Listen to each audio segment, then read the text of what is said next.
السلام علیکم ورحمۃ اللہ وبرکاتہ۔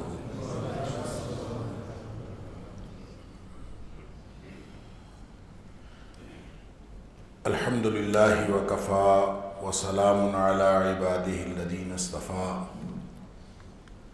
اشہد ان لا الہ الا اللہ وحدہ لا شریک لہ واشہد ان محمدا عبدہ ورسولہ صلی اللہ علیہ وآلہ وسلم۔ اللہم صلی علی محمد وعلی آل محمد کما صلیت علی ابراہیم وعلی آل ابراہیم انکا حمید مجید۔ اللہم بارک علی محمد وعلی آل محمد کما بارکت علی ابراہیم وعلی آل ابراہیم انکا حمید مجید۔ اما بعد فاعوذ باللہ السمیع العلیم من الشیطان الرجیم من حمدہ ونفخہ ونفثہ۔ بسم اللہ الرحمن الرحیم۔ اللہ نزل احسن الحدیث کتابا متشابہا مثانی تقشعر منہ جلود الذین یخشون ربہم ثم تلین جلودہم وقلوبہم الی ذکر اللہ ذالک ھدی اللہ یہدی بہ من یشاء ومن یضلل اللہ فما لہ من ہاد۔ اللہ نے کائنات کا بہترین کلام نازل فرمایا ہے۔ یہ ایک ایسی کتاب ہے جس کی آیات باہم ملتی جلتی ہیں اور یہ بار بار دہرائی جانے والی آیات ہیں، لیکن تاثیر کا عالم یہ ہے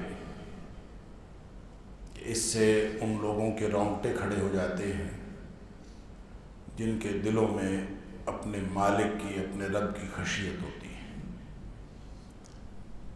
ثم تلین جلودہم وقلوبہم الی ذکر اللہ، پھر ان کے جسم بھی اور ان کے دل بھی اللہ کی یاد کی طرف جھک پڑتے ہیں۔ یہی وہ ہدایت ہے جو اللہ جسے چاہتا ہے عطا فرماتا ہے، اور جس کو اللہ گمراہ کر دے اس کو پھر کوئی ہدایت دینے والا نہیں۔ صدق اللہ العظیم۔ عظمت قرآن کے حوالے سے آج ہم جس سیمینار کے اندر شریک ہیں، اللہ تعالیٰ میری اور آپ کی، ہم سب کی حاضری یہاں قبول فرمائے۔ یہ ایک ایسے موضوع پر سیمینار ہے جو عظمت کے اعتبار سے، اہمیت کے اعتبار سے دنیا کائنات کا سب سے اہم اور عظیم موضوع ہے۔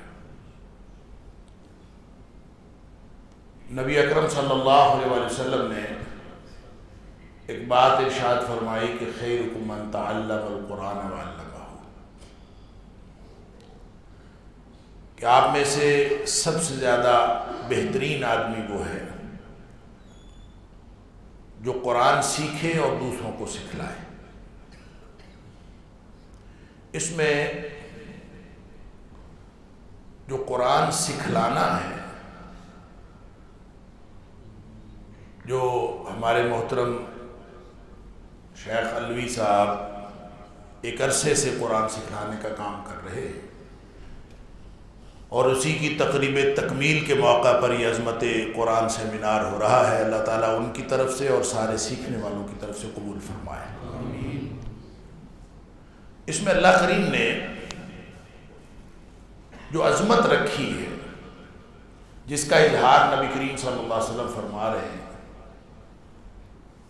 تو سیکھنے والوں کی عظمت پہلے ہے، سکھانے والوں کی بعد میں ہے۔ خیرکم من تعلم القرآن وعلمہ، پہلے سیکھنے والے ہیں اور بعد میں سکھانے والے ہیں۔ گویا اللہ کریم نے جب عظمت کا، نبی پاک صلی اللہ علیہ وسلم نے اللہ کے ہاں جب عظمت کا اظہار فرمایا تو یہ بات کن کی ہو رہی ہے؟ یہ صحابہ کرام کی بات ہو رہی ہے۔ صحابہ کرام میں کون افضل ہے کون افضل نہیں ہے اس کا اظہار بھی نبی پاک صلی اللہ علیہ وسلم نے فرما دیا، اور اس ساری عظمتوں کے باوجود نبی کریم صلی اللہ علیہ وسلم ان کو انسینٹو یہ دے رہے ہیں کہ تم میں سے جو بھی قرآن سیکھنے کا کام کر رہا ہوگا، صحابہ کرام کو یہ کہا جا رہا ہے کہ تم میں سے جو کام سیکھنے کا کام کر رہا ہوگا اور پھر سکھلانے کا کام کر رہا ہوگا، تو یہ کام ایسا ہے کہ تم کائنات کے بہترین شخص بن جاؤ۔ اب اس کا مطلب یہ ہے کہ دنیا میں اگر کسی نے عظمت لینی ہو تو قرآن سیکھنے سکھانے کا کام شروع کر دیں۔ جو اللہ نے قرآن میں فرمایا الرحمن علم القرآن خلق الانسان علمہ البیان، بڑی سیدھی سیدھی ترتیب ہے کہ وہ رحمان جس کی رحمت کا عالم یہ ہے کہ وہ ہمیشہ بھی رحم کرنے والا ہے، رحیم ہے فعیل کے وزن پر، ہمیشہ وہ رحم کرتا ہے، لیکن وہ رحمان بھی ہے کہ اس کی رحمت جوش میں آتی ہے، اور وہ کس وجہ سے جوش میں آتی ہے؟ علم القرآن، اس نے قرآن سکھایا ہے، اور قرآن کی رحمان کی صفت کے ساتھ قرآن کے سکھانے کا خصوصی تعلق ہے۔ لہذا اللہ نے جب قرآن سکھا دیا تو اب وہ اپنے بندوں سے اس بات کا تقاضا کرتا ہے۔ خلق الانسان، صرف قرآن سکھایا نہیں ہے، انسان کو پیدا کیا ہے، علمہ البیان، اس کو یہ بولنا سکھایا ہے، اس کو قوت گویائی عطا فرمائی ہے، اس کو تکلم کی طاقت عطا فرمائی ہے۔ اور یہ تکلم کس لیے ہے؟ یہ گپ شپ کرنے کے لیے نہیں ہے، یہ تکلم دوسرے کے اوپر اپنی برتری جتانے کے لیے نہیں ہے، یہ مسجع اور مقفع تقریریں کرنے کے لیے نہیں ہے۔ وہ رحمان جس نے یہ تینوں باتیں، تخلیق بھی اس کی، تعلیم بھی اس کی، علم القرآن خلق الانسان علمہ البیان، تخلیق بھی اس کی، تعلیم بھی اس کی، اور تعلیم قرآن کے ساتھ تعلیم بیان بھی اسی نے عطا فرمایا ہے۔ تو وہ گویا ہم سے تقاضا کرتا ہے کہ تمہاری زبان سے اگر نکلے تو قرآن نکلے، اس کے علاوہ تو اس کو کوئی چیز پسند ہی نہیں ہے۔ یا قرآن نکلے یا قرآن کے ماتحت قرآن کے مفہوم یا قرآن کے مقاصد کو پورا کرنے کا بیان نکلے۔ یہ انسان کی پوری زندگی کا خلاصہ یہ ہے۔ اگر قرآن کے ساتھ ہمارا یہ تعلق ہے تو انشاءاللہ عظمتیں ہمارا راہ دیکھ رہی ہیں۔ عظمت قرآن وہی سمجھے گا جو عظمت رحمان سمجھے گا۔ الرحمن علم القرآن، یہ قرآن رحمان کا کلام ہے، کلام اللہ ہے، تو کلام اللہ کی عظمت کسی شخص کو سمجھ نہیں آ سکتی جب تک کہ اس کو اللہ کی رحمان کی عظمت سمجھ میں نہ آئے۔ اس کی وجہ ہے کہ کلام کی تاثیر یا کلام کی عظمت اور کلام کا روب صاحب کلام کی وجہ سے ہوتا ہے۔ جب تک آپ کو صاحب کلام کی عظمت کا، اس کو آپ خالص دینی اصطلاح میں دیکھ لیجئے، جب تک آپ کو صاحب کلام کی معرفت حاصل نہ ہو، میں یہ اصطلاح جان بوجھ کے استعمال کر رہا ہوں، جب تک آپ کو صاحب کلام کی معرفت حاصل نہ ہو، آپ کو کبھی بھی کلام کی تاثیر کا نہ اندازہ ہو سکتا ہے، نہ آپ اس سے مستفید ہو سکتا ہے۔ اس کی میں ایک مثال دیا کرتا ہوں کہ میں یہاں بیٹھا، میں کہوں پکڑ لو، اب یہ کیا ہے پکڑ لو؟ آپ سب نے کہنا بڑا پاگل ہے، کوئی احمقانہ بات کر رہا ہے، اس کا کیا مطلب؟ اگر یہی بات، یہی الفاظ علاقے کا تھانے دار کہے پکڑ لو، تو پھر اس کی تاثیر کا اندازہ ہے، پھر اس کا کچھ مفہوم ہے۔ صاحب کلام کے تبدیل ہونے سے کلام کی تاثیر بدل گئی۔ اور اگر یہی والی بات ملک کا وزیر اعظم کہہ دے پکڑ لو، بریکنگ نیوز بن جائے گی، تھرتھلی بچ جائے گی پورے ملک کے اندر۔ کیا ہوا؟ اس نے کہا ہے پکڑ لو۔ کلام وہی ہے، صاحب کلام بدلنے سے اگر کسی کو یہ نہ پتا ہو کہ ملک کا وزیر اعظم ہے، اگر کسی کو یہ نہ پتا ہو کہ یہ تھانے دار نے کہا ہے، اگر کسی کو کے علم میں یہ نہ ہو کہ یہ کون کہہ رہا ہے، تو یہ تو ایک احمقانہ بات ہے۔ اگر آپ کو یہ پتا ہو کہ تو حماد مسجد میں بیٹھا تقریر کرتا ہوا کہہ رہا تھا پکڑ لو، تو یہ تو ایک حماقت کے علاوہ اس کی کوئی حیثیت نہیں. لیکن جب صاحب کلام بدلتا ہے تو کلام کی تاثیر بدل جاتی ہے، اس کی عظمت، اس کا روب، اس کی تاثیر، اس کا تعلق صاحب کلام کی معرفت کے ساتھ. کیا خیال ہے کلام اللہ کے بارے میں؟ یہ کس بادشاہ کا کلام ہے؟ یہ کسی ملک کے وزیر اعظم کا کلام نہیں، یہ شہنشاہوں کے شہنشاہ، کتنا بڑا، کیا کبریائی ہے اس کی. یہ جو ساری کائنات ہے نا، جس کو ہم کائنات کہتے ہیں، اللہ اکبر.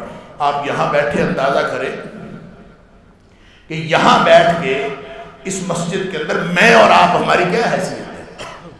اس مسجد کے اندر اگر ہم 200 لوگ بیٹھے ہوئے ہیں تو اس میں سے اگر اس کا نقشہ بنایا جائے تو میری کیا حیثیت ہے؟ ایک نقطے سے زیادہ حیثیت نہیں. اور اگر اس پورے محلے کا نقشہ بنایا جائے تو اس مسجد کی حیثیت ایک نقطے سے زیادہ نہیں.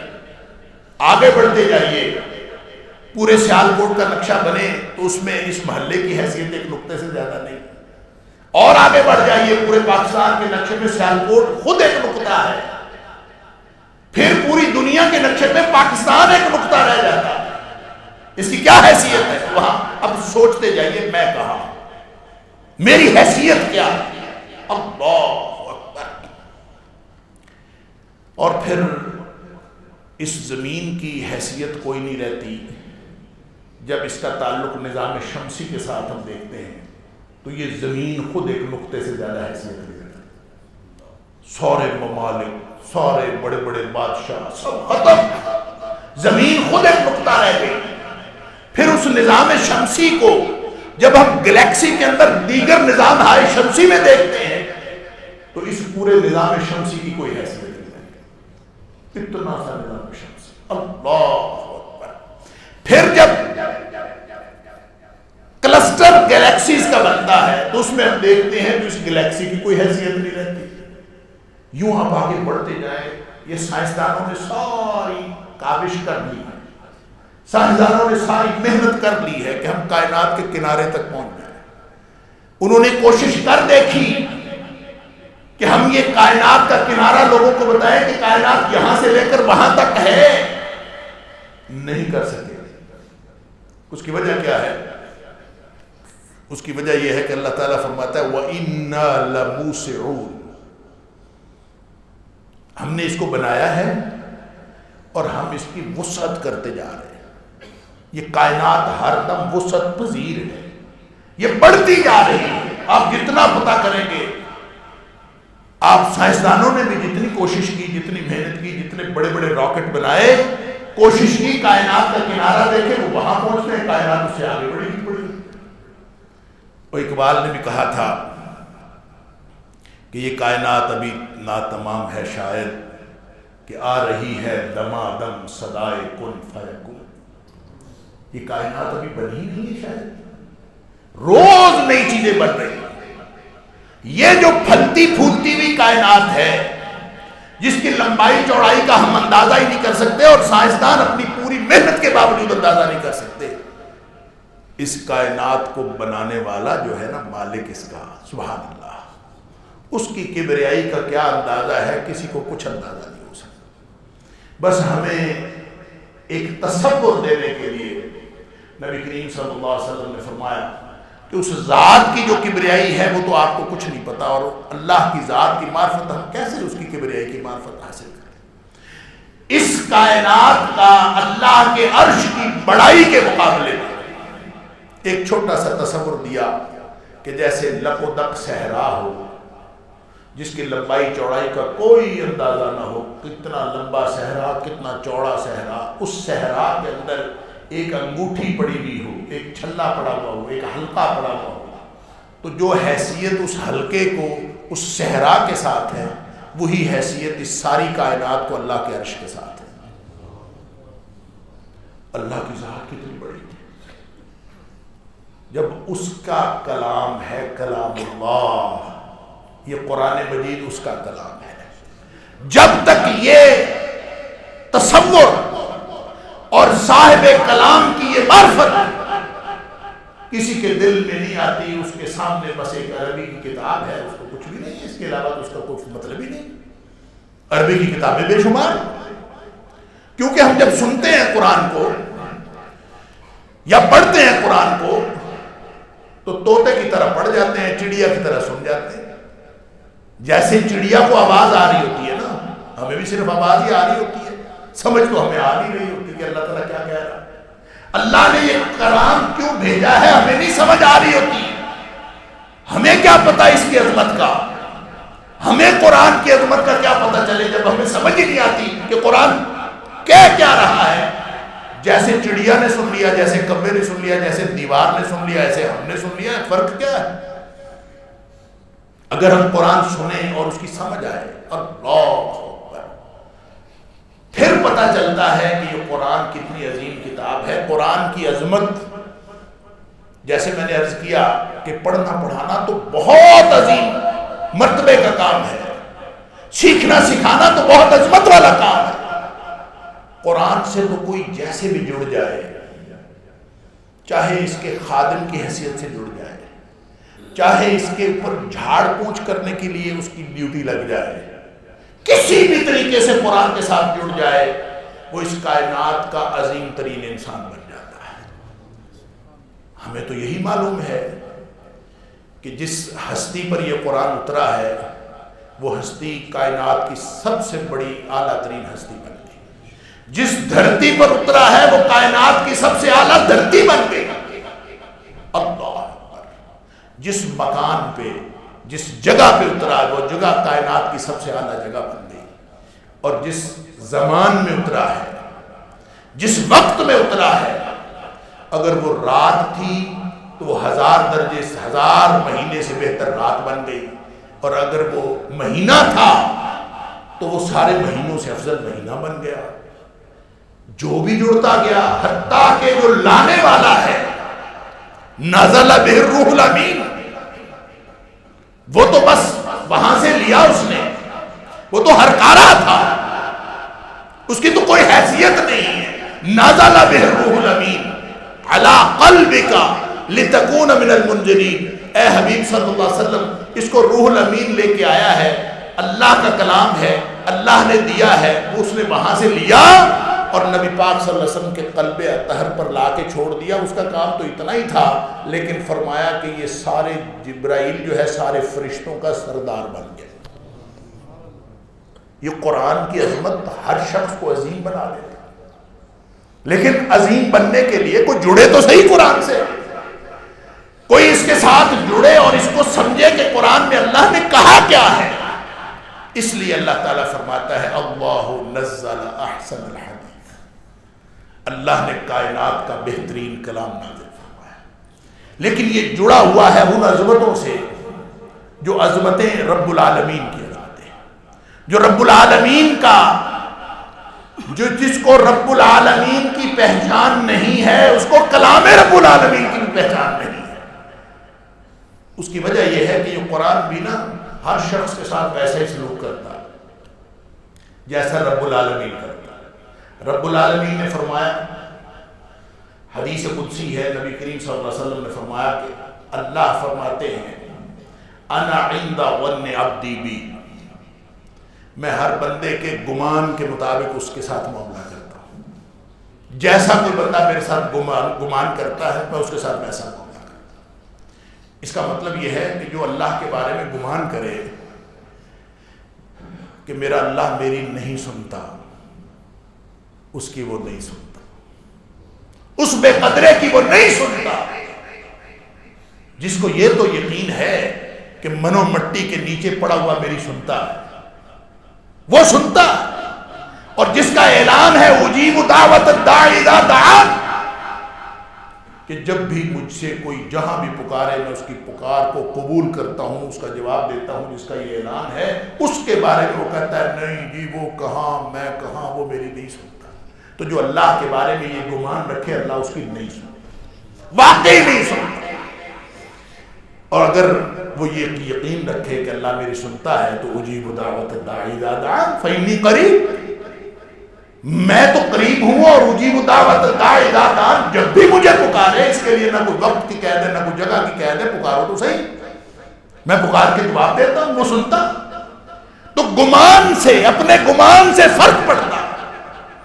جس نے اللہ کی قدردانی کی، اس نے اللہ کو اس کائنات کا مالک سمجھا، اور جو مالک اور خالق ہوتا ہے نا، خالق کا حق ہے کہ مخلوق اس کی بندگی کرے۔ اللہ تعالیٰ نے اور دلیل نہیں دی، ایک ہی دلیل دی ہے، پورے قرآن میں ایک ہی دلیل ہے۔ ابتدا ہوئی یا ایھا الناس اعبدوا ربکم، کائنات کے لوگوں اپنے رب کی بندگی کرو۔ کیوں کرو؟ الذی خلقکم، اس لیے کرو وہ تمہارا خالق ہے، والذین من قبلکم، تم سے پہلے لوگوں کو بھی خالق وہ ہے، لعلکم تتقون، پھر تقوی آئے گا تمہارے۔ بندگی کرو، بندگی اس کا حق ہے، مخلوق کا فرض ہے، خالق کا حق ہے اور مخلوق کا فرض ہے۔ لیکن جو شخص خالق کی قدردانی نہ کرے، خالق کی معرفت کیا، خالق کی پہچان ہی نہ کرے، اور وہ رب بنائے اس نے بے شمار رب، اللہ کو چھوڑ کر مخلوق میں سے آپ جتنے مرضی رب بنا لیں، ایک خالق ہے اکیلا، باقی ساری کائنات مخلوق ہے۔ جب آپ اس کو چھوڑ کر رب بنائیں گے تو اس مخلوق میں سے ہوں گے، اور جو مخلوق میں ہوتا ہے وہ کبھی رب نہیں ہوتا۔ اللہ تعالیٰ قرآن میں بار بار یہی دلیل دیتا ہے، ارونی ماذا خلقوا، دکھاؤ مجھے انہوں نے کیا پیدا کیا ہے۔ کوئی پیدا کیا ہے؟ کچھ پیدا ہی نہیں کیا۔ پھر اللہ تعالیٰ یہ بھی فرماتا ہے، سمجھا کے اللہ تعالیٰ یہ تک سمجھاتا ہے کہ اگر یہ دنیا کائنات کے سارے کرنے والے، یہ جتنے طاقت کے سرچشمے ہیں، یہ سارے اکٹھے ہو جائیں، اس میں سائنسدان بھی مل جائیں، روحانی طاقتوں والے مل جائیں، جسمانی طاقتوں والے، مادی طاقتوں والے، سارے مل جائیں، اللہ تعالیٰ فرماتا ہے کہ یہ مل کے ایک مکھی نہیں پیدا کر سکتے، ایک مکھی بھی پیدا نہیں کر سکتے۔ پھر مکھی پیدا کرنی تو دور کی بات ہے، فرمایا مکھی ان کے آگے سے کھانا اٹھا کے لے جائے نا تو یہ اس سے کھانا واپس چھین نہیں سکتے، مار تو سکتے ہیں مکھی کو، مار کے پھینک دیں، کھانا نہیں واپس چھین سکتے۔ اللہ اکبر، ضعف الطالب والمطلوب، جس نے مانگا وہ بھی کمزور، جس سے مانگا گیا وہ بھی کمزور۔ ما قدر اللہ حق قدرہ، انہوں نے اللہ کی قدر ہی نہیں پہچانا۔ جس طرح کا یہ گمان رکھتے ہیں اللہ ان کے ساتھ ویسا معاملہ کرے گا۔ اگر انہوں نے اللہ کو چھوڑ کر، یہ حق تو اس کا تھا، اور سن لیجئے جو بندہ اللہ کا حق دے دیتا ہے نا، یہ باٹم لائن ہے۔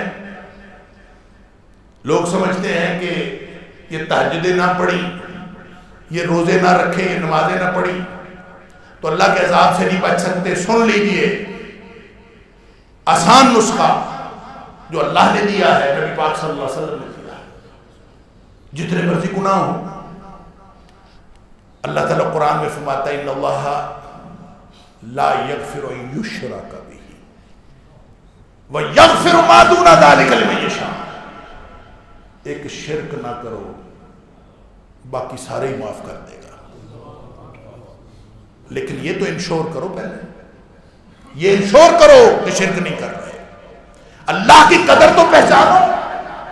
اس کے کلام کی عظمت کا کسی کو کیا پتا چلے جب خالق کی عظمت کا ہی نہیں پتا، جب خالق کی معرفت ہی نہیں ہے تو اس کا جو کلام ہے، اس کی جو صفت کلام ہے، اس کا کیسے پتا چلے؟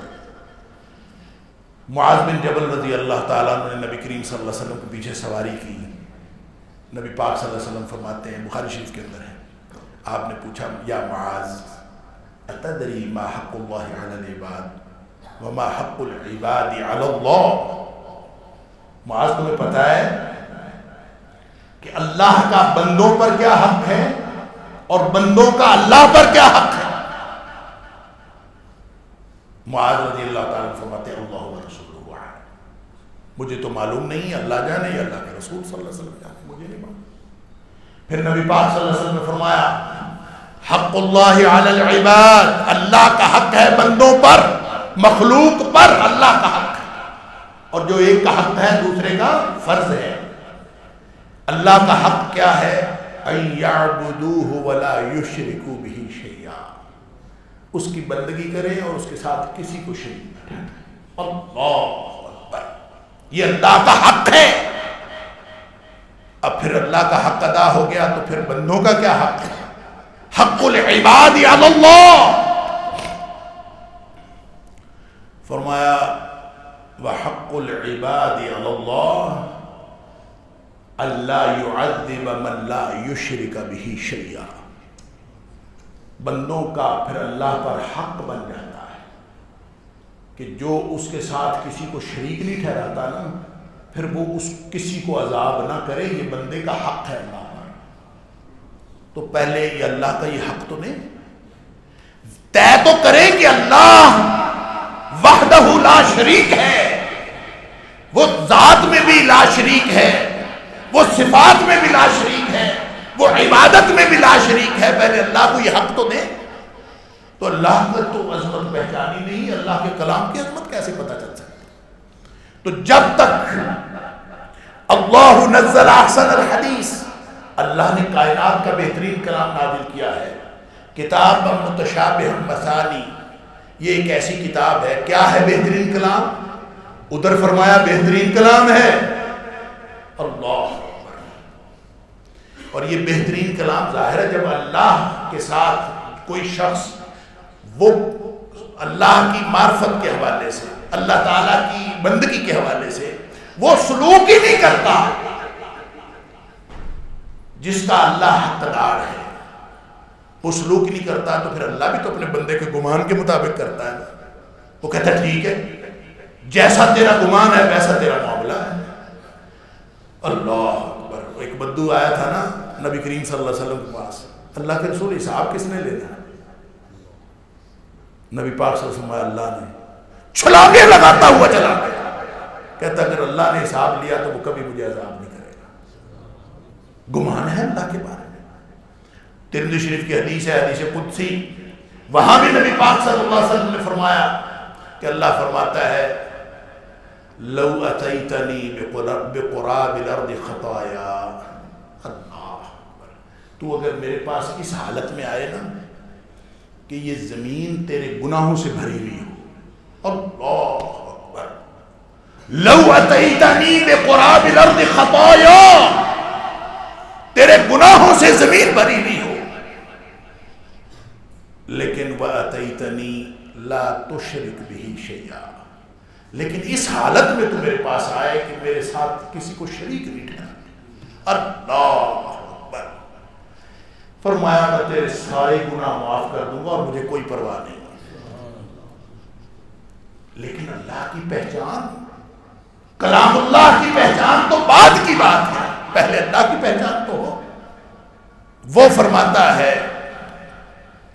اب سن لیجئے، جو کلام ہوتا ہے نا، کلام، وہ عربی میں کہتے ہیں کلام الملوک ملوک الکلام، جو بادشاہوں کی بات ہوتی ہے نا وہ باتوں کی بادشاہ ہوتی ہے۔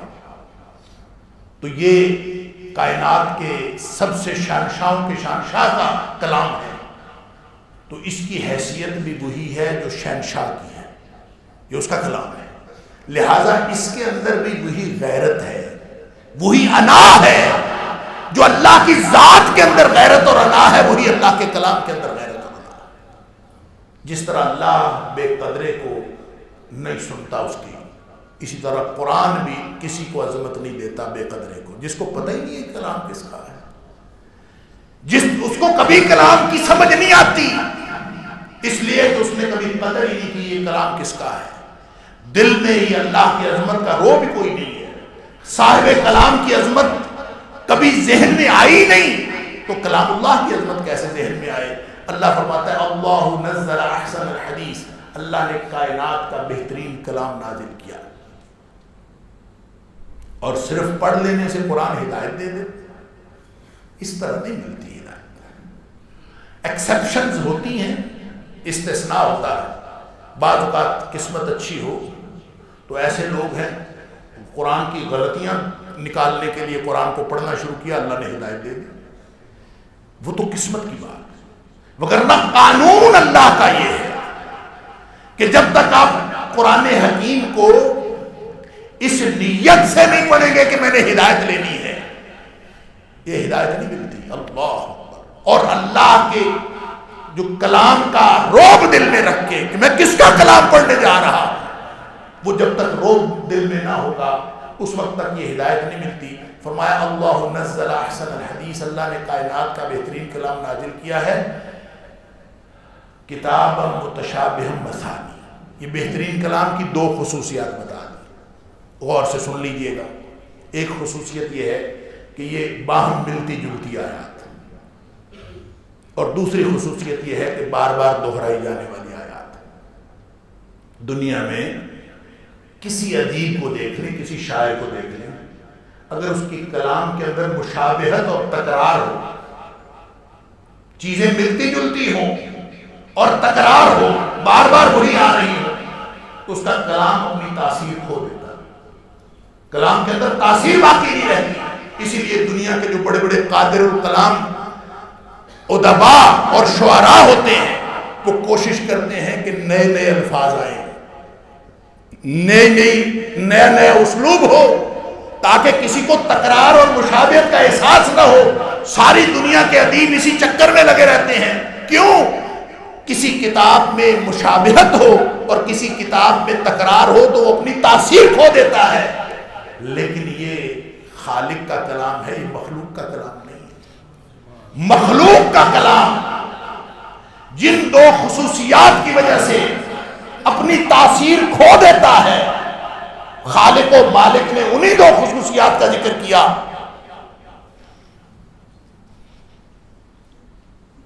شیخ یہاں تشریف لائے نا،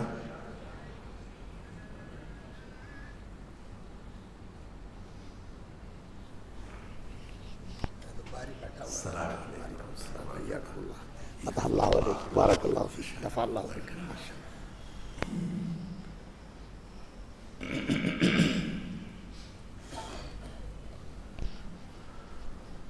وہ دو خصوصیات جو مخلوق کے کلام میں ہو تو کلام اپنی تاثیر کھو دیتا ہے، وہ خالق کے کلام میں ہو تو تاثیر اور بڑھ جاتی ہے۔ یہی اعجاز قرآن ہے، یہی قرآن کا معجزہ ہے کہ مخلوق ان دو باتوں سے اوائڈ کرتی ہے کہ میرے کلام میں نہ تکرار ہو نہ مشابہت ہو۔ اللہ فرماتا ہے کائنات کا بہترین کلام ہے، اس میں تکرار بھی ہے، اس میں مشابہت بھی ہے، اور اس کی تاثیر کا عالم یہ ہے کہ تقشعر منہ جلود الذین یخشون ربہم، اس سے رونگٹے کھڑے ہو جاتے ہیں ان لوگوں کے دن کے دلوں میں مالک کی خشیت ہوتی ہے۔ اور یہ خشیت کیا ہوتی ہے؟ یہ جو میں شروع سے لے کر اب تک گفتگو کر رہا تھا، خشیت مالک کی عظمت کا روب ہوتا ہے۔ خشیت صرف خوف نہیں ہوتا، خوف بھی عربی زبان کا لفظ ہے، خشیت بھی عربی زبان کا لفظ ہے، خوف بھی قرآنی اصطلاح ہے، خشیت بھی قرآنی اصطلاح ہے۔ خشیت کے اندر پہچان پائی جاتی ہے، ریکگنیشن پائی جاتی ہے۔ وہ جس کا کلام ہے، جب تک اس کی خشیت نہ ہو، دل کے اندر اس کا روب نہ ہو، جو کسی کی عظمت کی وجہ سے جو دل میں خوف پیدا ہوتا ہے۔ آپ باپ سے ڈرتے ہیں، باپ کوئی ڈراؤنی چیز نہیں ہوتا، باپ سے اس لیے ڈرتے ہیں کہ باپ کی عظمت ہوتی ہے، کہیں ناراض نہ ہو جائے۔ یوں یہ عظمتوں کا یہ سفر، مخلوق کی عظمت اپنی جگہ، جو خالق کی عظمت ہے وہ خشیت کہلاتی ہے، کہ دل میں مالک کی عظمت کا روب ہو کہ کہیں وہ میرا مالک مجھ سے ناراض نہ ہو جائے۔ اگر یہ دل میں موجود ہے، خشیت موجود ہے، اور یہ روب کیسے موجود ہو سکتا ہے؟ جب تک یہ نہ پتہ چلے نا کہ یہ کلام کس کا ہے، کلام والا کون ہے، صاحب کلام کون ہے، اور یہ کلام کتنی عظمت رکھتا ہے، جب تک یہ نہ پتہ چلے اس وقت تک اس کلام کی تاثیر بھی کسی کو نہیں ملتی، اس کے رونگٹے بھی کھڑے نہیں ہوتے۔ ہم نے ساری زندگی قرآن سنا، قرآن پڑھا، کبھی رونگٹے کھڑے ہوئے؟ میں اپنے آپ سے پوچھتا ہوں، آپ اپنے آپ سے پوچھیں، کبھی جھرجھری آئی ہو، کبھی رونگٹے کھڑے ہوئے ہو، قرآن پڑھتے ہوئے، قرآن سنتے ہوئے ایک دم انسان دہل کے رہ گیا ہو، واجلت قلوب ہو، ان کے دل دہل گئے ہو، کبھی ہوا؟ نہیں ہوا تو فکر کرے، دل میں خشیت کوئی نہیں ہے، ہوا ہے تو شکر کرے، الحمدللہ رب کی مالک کی خشیت نہیں۔ ہدی للناس بھی فرمایا کہ یہ ہدایت ہے تمام لوگوں کے لیے، راستہ دکھاتا ہے، صرف یہ راستہ ہے۔ ہدی للمتقین بھی فرمایا، منزل مقصود پہ ان کو پہنچاتا ہے جو دل سے یہ طے کر کے بیٹھے ہوتے ہیں کہ اللہ میں نے تیری ناراضگی سے بچنا ہے، اللہ میں نے تیری ناراضگی سے بچنا ہے۔ کوئی متقی پتہ کون ہوتا؟ لمبی چوڑی باتیں مجھے آتی نہیں، علم بھی کوئی نہیں ہے، لمبی چوڑی باتیں کہاں سے آئیں؟ سادہ سی بات میں آپ کو بتاتا ہوں، آج طے کر لیں، تقویٰ دوہرے احساس کا نام ہے، کیونکہ نبی پاک صلی اللہ علیہ وسلم کا تقویٰ تقویٰ یہاں ہوتا ہے۔ احساس دوہرا کیا؟ اس کی ایک پرت یہ ہے کہ اللہ مجھ سے کوئی چھوٹی سی چھوٹی حرکت ایسی سرزد نہ ہو جائے جو تیری ناراضگی کا باعث بن جائے، اور اس کا دوسری پرت یہ ہے کہ اللہ کوئی چھوٹے سے چھوٹا کام ہونے سے رہ نہ جائے جو تیری خوشنودی کا باعث بن جائے گا۔ اگر یہ دوہرا احساس دل میں آ گیا تو آپ متقی ہیں، اس پر عمل شروع کر دیا آپ متقی بن گئے۔ لیکن طے کر لے، آج سے طے کر لے، ہدی للمتقین، یہ قرآن ان کو ہدایت دیتا ہے، منزل مقصود پر ان کو پہنچاتا ہے جو یہ طے کر کے قرآن پڑھتے ہیں کہ اللہ میں تیری ناراضگی سے بچنا چاہتا ہوں، تیری خوشنودی حاصل کرنا چاہتا ہوں، اور یہ تیری ناراضگی سے بچنا بھی، تیری خوشنودی حاصل کرنا بھی مجھے قرآن سے حاصل ہوگا۔ جب اس نیت سے قرآن پڑھنا شروع کر دیتے ہیں تو اللہ تعالیٰ ان کو منزل مقصود پر لے جاتا ہے، ان کو ہدایت ملتی، ہر ایک کو نہیں ملتی، اور رونگٹے جو کھڑے نہیں ہوتے وہ اسی لیے نہیں کھڑے ہوتے۔ ہمیں جھرجھری نہیں آتی، یوں سمجھ لیجئے کہ ایک کلک ہے، کلک جس سے ہدایت کا سوئچ آن ہونا ہے، کبھی ہوئی نہیں، سوئچ ہدایت کا آن کیسے ہو؟ کبھی عظمت کا، خالق کی عظمت کا رعب دل میں ہو تو پھر رونگٹے کھڑے ہو جائیں، جو اس نے شرط لگائی ہے۔ یہ نہیں فرمایا قرآن سننے والوں کے رونگٹے کھڑے ہو جاتے ہیں، یہ نہیں فرمایا، تقشعر منہ جلود الذین یخشون ربہم، جن کے دلوں میں رب کی خشیت ہوتی ہے ان کے رونگٹے کھڑے ہو جاتے۔ اگر کسی دن یہ کلک ہو گئی نا، وہ دن ہمارے لیے شکر کا دن ہوگا۔ کیوں؟ اس کے بعد آٹومیٹک سسٹم شروع ہو جائے گا۔ فرمایا ثم تلین جلودہم وقلوبہم الی ذکر اللہ، اس کے بعد پھر محنت ختم، پھر قرآن اس کو گود لے لیتا ہے، پھر قرآن اس کو ہدایت کے راستے پر لے کے چل پڑتا ہے۔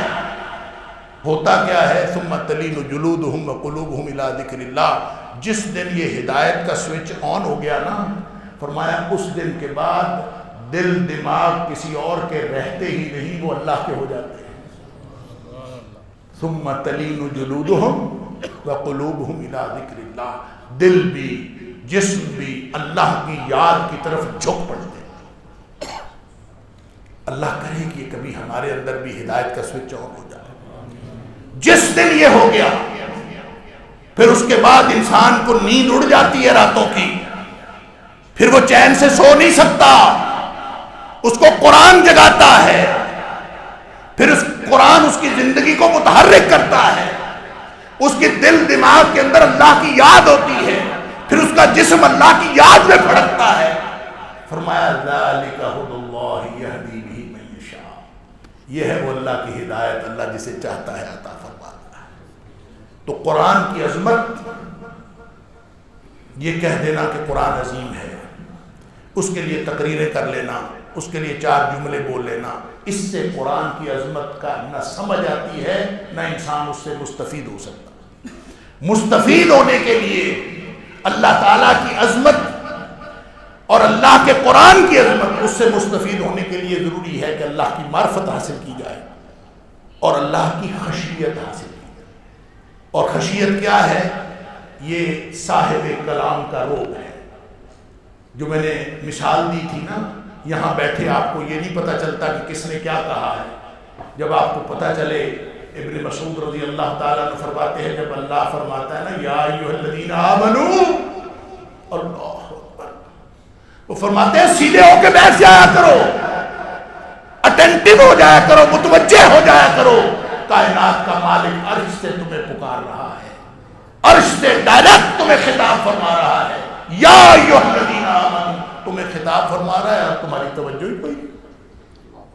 یا ایھا الذین آمنو، جب یہ مالک کی، جب صاحب کلام کی عظمت اور پھر کلام کی عظمت آئے گی تو انشاءاللہ امید ہے کہ ہدایت کا سوئچ آن ہو جائے گا.